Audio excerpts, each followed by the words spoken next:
18년차 횟집 사장님의 눈물, 내일은 좀 나으려나. 무슨 얘기일까요? 이거 한번 보세요. 지난 6월 6일 오후입니다. 노량진 수산시장.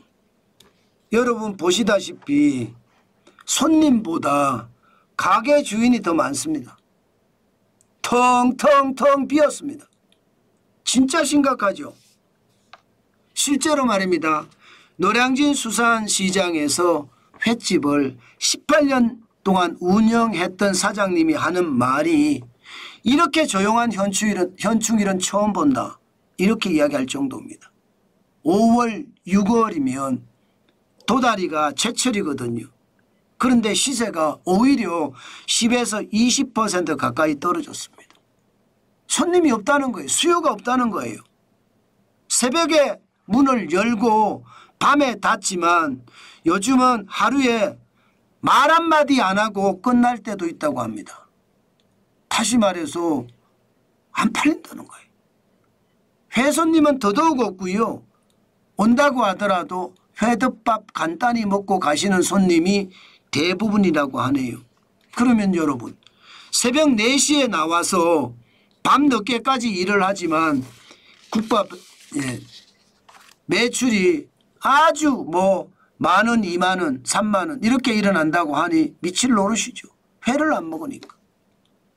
야, 어느 정도인가 하면요. 하루 평균 몇 팀이 오냐 하고 물었더니 하는 말이 아예 없을 때도 있습니다. 이렇게 이야기합니다. 제가 여러분들에게 말씀을 드렸잖아요. 윤석열 정부 마지막에 추가 경정 예산을 13조 8천억 원을 뿌렸어요. 뿌렸는데도 소비가 안 살아나. 소비가 진짜 심각하죠. 아마 이재명 정부에서 추가 경정 예산 다시 21조 플러스 알파를 뿌린대요. 그렇다고 하더라도 이게 소비가 살아날까요? 소비가 안 살아나면 그게 끝장입니다. 자영업자들이 말하기를 정권 바뀌면 그래도 장사가 좀 살아나겠지 그렇게 생각했다고 합니다. 그런데 체감은 오히려 반대라고 합니다. 매출은 줄었고요. 전기료는 올랐고요. 냉장고나 수조의 전기세 한 달에만 수십만 원 넘게 나온다고 합니다. 그러면 여러분 장사에서 인건비도 못 주는 상황이 있잖아요. 그러니 가게마다 여러분 보시는 것처럼 주인만 있습니다. 지금 이 가게가 몇 개인가요? 당장 헤아려 봐도 20개가 넘는 가게잖아요. 이 사진에 나오는 가게만. 지금 손님인 듯한 사람이요. 지금 보면 한 4명, 5명밖에 안 됩니다. 이 10개, 20개 넘는 가게에서. 나머지 다 주인들이에요. 그러니 뭐 장사가 얼마나 심각한지 지금 심각하죠. 게다가 골목골목으로 들어가 보면 지금 사장님들이 전부 다 휴대폰 보고 있잖아요. 휴대폰 보고 보면서 아무 생각 없이 멍 때리고 있는 겁니다. 이게 지금 노량진 수산시장의 현상입니다. 이게 옆 가게 사장님들이 앞에 바로 있잖아요. 앞에 가게 사장님이나 옆에 가게 사장님들, 이 사장님들하고도 이야기를 안 한다고 합니다. 여러분 장사가 잘 되면 옆 가게 사장님뿐만 아니라 찾아가서 이야기도 하기도 해요. 그런데 옆 가게 사장님하고 이야기하는 것은 어렵다 이렇게 이야기합니다. 요즘 회센터 운영하면 돈 번다 이런 얘기 이제 쑥 들어갔다는 거예요. 인건비는 인건비대로 올라, 임대료는 임대대로 올라, 공과금, 카드, 수수료 안 오르는 게 없잖아요. 그러니까 죽을 맛이죠. 여러분 요즘 차릿값만 하더라도요. 좋은 곳에는 한 달에 1,000만 원씩 했었거든요. 하루 매출 20만 원 벌어야 이게 제대로 말입니다. 어떻게 하든 살아날 수 있는데 지금 그렇지 못하다는 거잖아요.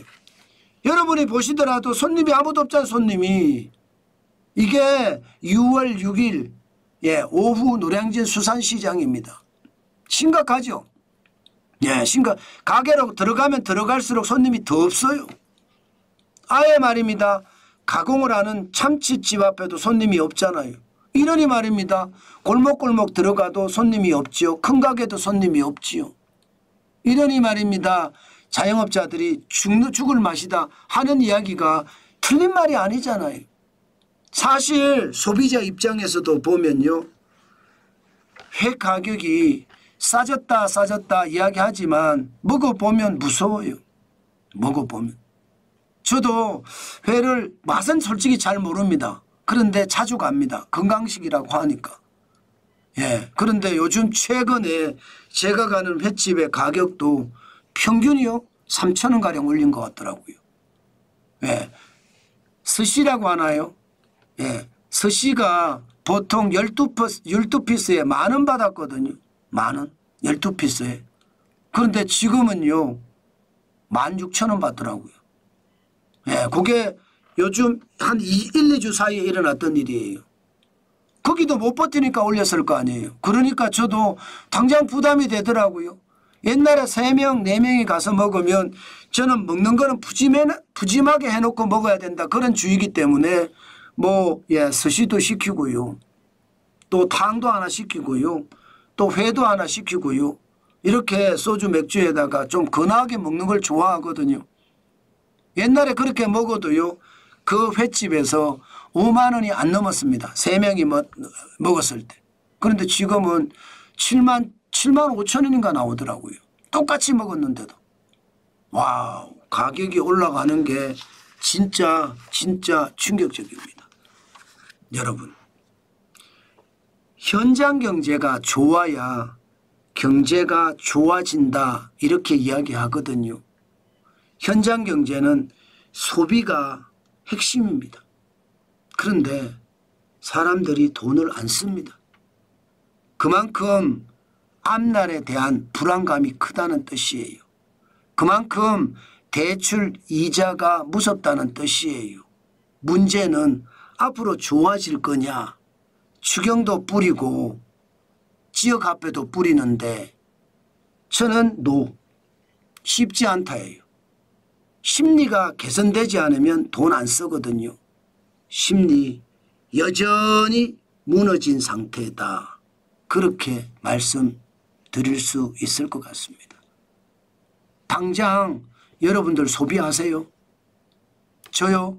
소비 최소한으로 하려고 노력하거든요.